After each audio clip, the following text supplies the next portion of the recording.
नमस्कार, मैं प्रवीण गौतम। दोस्तों, वीडियो में बात करेंगे कि जब ममता बनर्जी एसआईआर विरोध में रैली करने जा रही थी तो उनके हेलीकॉप्टर के साथ क्या होता है कि चुनाव आयोग और बीजेपी पर ममता ने गंभीर आरोप लगाए हैं। पीएम मोदी और चुनाव आयोग को अल्टीमेटम दिया है कि अगर मुझे ज्यादा परेशान किया, मेरे से पंगा लिया, बंगाल पर आघात किया तो मैं पूरा देश हिला दूंगी। ममता बनर्जी ने पश्चिम बंगाल के बनगांव में रैली में क्या कहा, चुनाव आयोग और पीएम मोदी को क्या अल्टीमेटम दिया, पूरा बयान आपको सुनाएंगे। पहले बात करते हैं चुनाव आयोग पर जो आरोप लगाया है टीएमसी ने खबरें लीक करने का। यह आरोप लगाया है कि जो हमने डिमांड की थी उसको पूरा तो नहीं किया, लेकिन खुद को पारदर्शी दिखाने के लिए मीडिया में लेटर लीक किए जा रहे हैं। जो लेटर डायरेक्ट टीएमसी को भेजा जाना चाहिए था, टीएमसी के साथ साथ वो मीडिया में कैसे आया, इसे लेकर टीएमसी ने सवाल उठाए हैं। टीएमसी सांसद और ममता बनर्जी के भतीजे अभिषेक बनर्जी ने एक लेटर शेयर किया है, ये देख सकते हैं आप। चुनाव आयोग का लेटर है, एएनआई ने ये लेटर शेयर किया है जिसमें बताया गया है कि टीएमसी के जो सांसद है, राज्यसभा सांसद डेरेक ओब्रायन, उन्होंने टाइम मांगा था। 10 सांसद मुलाकात करना चाहते थे चुनाव आयोग से और एसआईआर को लेकर अपनी शिकायतें चुनाव आयोग के सामने रखना चाहते थे। तो इस लेटर में बताया गया है कि 28 नवंबर को टाइम दिया गया है, फ्राइडे को दिल्ली में अशोका रोड पर जो चुनाव आयोग का दफ्तर है उसमें मीटिंग का टाइम दिया गया है 28/11/2025 को।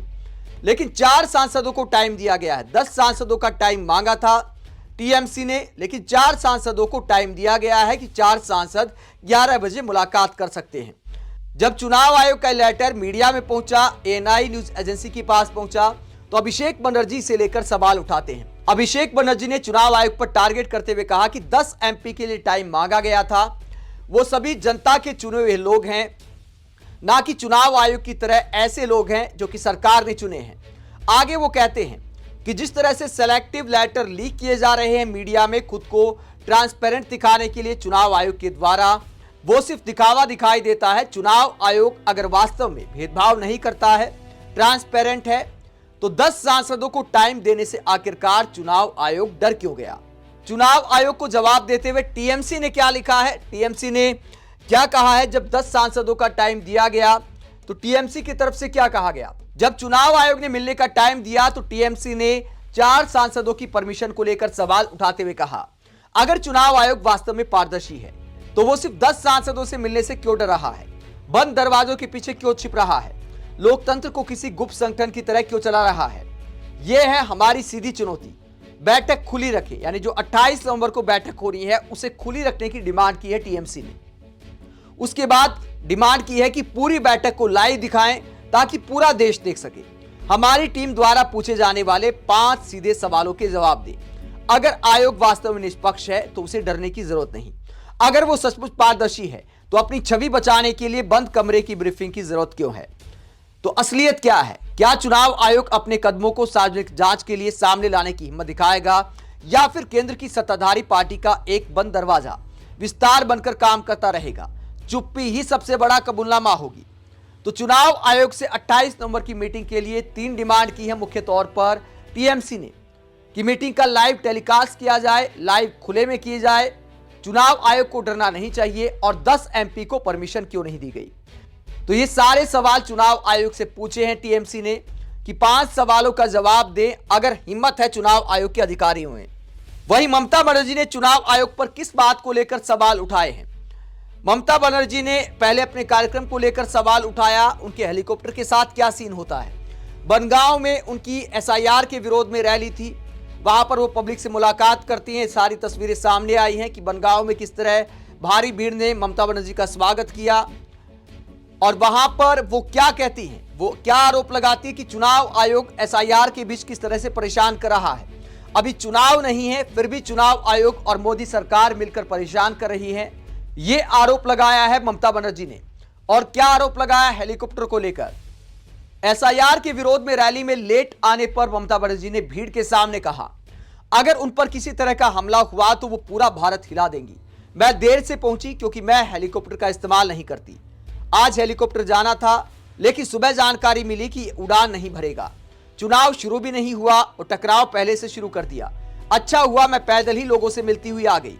एसआईआर के नाम पर मुझे जानबूझकर टारगेट किया जा रहा है। अगर मेरे ऊपर किसी तरह का हमला हुआ तो मैं भारत को हिला दूंगी। मैं उन्हें बताना चाहता हूं कि आप मुझे छू भी नहीं पाएंगे। हम आपका खेल जानते हैं, लेकिन बंगाल को आप कभी नहीं जीत पाएंगे। तो ममता बनर्जी आरोप लगाती है कि उनके हेलीकॉप्टर को जानबूझकर प्रशासन ने उड़ान नहीं भरने दी। ये आरोप लगाया ममता बनर्जी ने। आगे लिखती हैं, डरने की कोई जरूरत नहीं है। नरेंद्र मोदी खुद 2024 की मतदाता सूची में चुने गए थे। अगर वही सूची अवैध बताई जा रही है तो उनकी सरकार भी अवैध हो जाती है। ये धर्म का कार्ड खेल रहे हैं, नागरिकता बेच रहे हैं और एक बार फिर सीए के नाम पर आपको गुमराह करने की कोशिश कर रहे हैं। वो आपको धोखा दे रहे हैं। आपसे लिखवाया जा रहा है कि आप मतुआ समुदाय से आते हैं, लेकिन आपसे ये लिखवाकर वो इस तरह घुमा रहे हैं जैसे आप बांग्लादेश से आए हो। ये कहानी वो खुद गढ़ रहे हैं। लेकिन डरिए मत, घबराइए मत, जब तक मैं हूं मैं आपको कभी निकालने नहीं दूंगी। तो मतुआ समुदाय को कहती हैं कि एसआईआर के नाम पर आपके वोट काटे जा सकते हैं, आपके साथ खिलवाड़ हो सकता है, आपको सावधान रहने की जरूरत है। ये सारी बातें ममता बनर्जी ने इस रैली में की। आगे वो कहती हैं, मैं बीजेपी से कहती हूं मेरे साथ खेल खेलने की कोशिश मत करो, क्योंकि तुम मुझसे मुकाबला कर ही नहीं पाओगे। तुम जितनी चाहो एजेंसियां इस्तेमाल कर लो, जितना चाहो पैसा खर्च कर दो, लोग तुम्हारा पैसा ले लेंगे लेकिन वोट फिर भी नहीं देंगे।